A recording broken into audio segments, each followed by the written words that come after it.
Thank you for tuning in to this. I'm a couple days out from actually moving to Calabria. I thought I would do this quick video on 5 ways that I've completely prepared everything for when I'm gonna be leaving.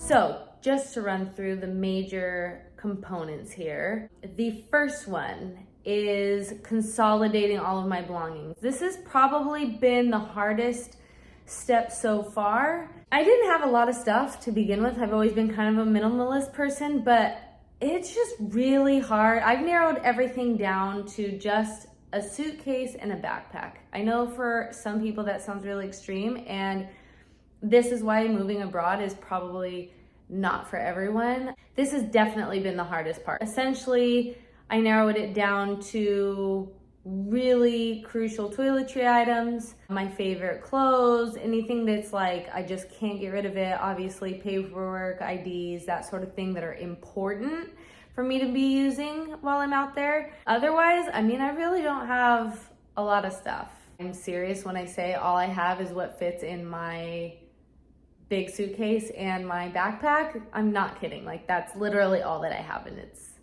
it's crazy to think of. I got rid of a ton of stuff. Before I actually went to Calabria the first time, I had all kinds of cooking stuff. I had, the typical couch, TV, etc. I'm gonna probably end up doing a whole video on how I narrowed all of that stuff down. That was a big part of me moving in the first place. It was really intense.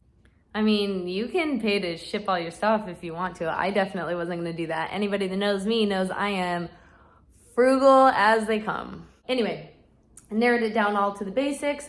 I just figure those are all things that I can recuperate while I'm in Italy. Hopefully that's true. Anyway, number two.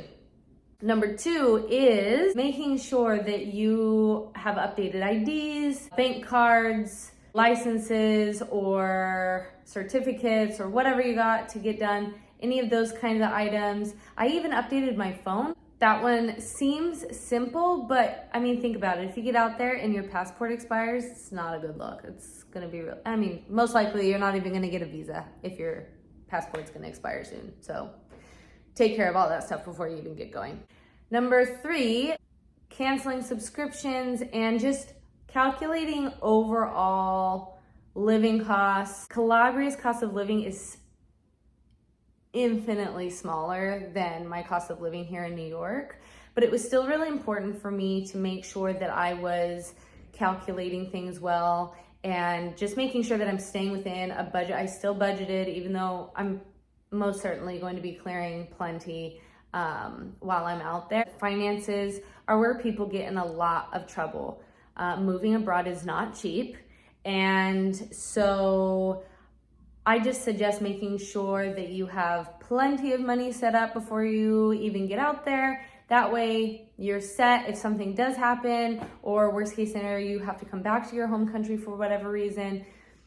It's ready to go. You know you're gonna survive. You're not gonna have those kinds of things, because nothing would suck more than trying to make more money in a foreign country when you don't have it all figured out yet. Number 4, now this is something that's so important, and I'm shocked at how few people actually do this, but do some research before you leave your home country. And I'm not just talking about research of the area that you're gonna be in. I'm talking about customs, language, any rules and regulations. Don't be that, especially if you're an American, don't perpetuate that stereotype that we're ignorant and don't know what we're doing. Do some serious research before you get out there.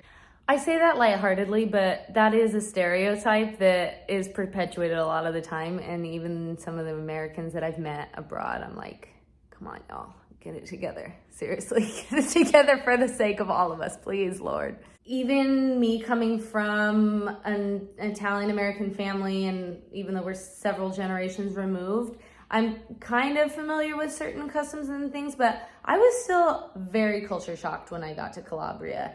and it took a while to kind of settle into that culture. So just make sure that you've done a ton of research, read articles, link up with people, whatever you got to do to just figure out what you need to before you actually get out there. I also have a couple distant relatives and kind of point people that are friends that I can be like, whoa, you know, this happened today, what's up with that kind of thing. Because culture shocks are going to happen, and you need to understand that a lot of that's probably not personal. It's just kind of the way that things go. I'm sure that I'm going to be making a video of culture shocks in Calabria because there are a lot of them. Finally, number 5, this is probably where I nail it every time, no matter where I'm going. I've been living in New York, which is not my home city, for quite some time, for about 5 years now. So I've got this down pretty well, but make time for the right friends and family members before you leave. Now, the reason why I say the right friends and family members is because not everybody's gonna agree with your move.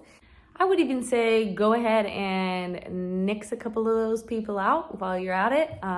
You know, when we talk about consolidating belongings, that's definitely the one way to do it. You want to make sure that you've got the right people on your team that are going to be encouraging you, pushing you, keeping you excited about this new adventure, because there's been several times along the way that I'm like, what am I even doing? Do I even really want to go? Like, why am I trying to go out there? There's a lot of doubts that can come into your mind, and you want to make sure that you have the right team members in your circle that are going to push you and be excited for you. So that's why I say see the right friends and family members, but really make time for them. I always try to make sure that I set aside plenty of time to just visit with people, not just grab a quick bite and we're good. Like, really make time for those people, because you're also probably not going to, depending on how far away you're moving, you're probably not going to be able to come to and fro all the time. Make sure that you set time aside for those people, and God forbid anything happen, you know that you did your best and that you made time for the people that actually matter in your life. Those are kind of my 5 ways that I've prepared for this move abroad. I hope you've enjoyed this video. Don't forget to subscribe, like, comment, whatever you gotta do. And I'm gonna be in Calabria in just a couple days. So, bye.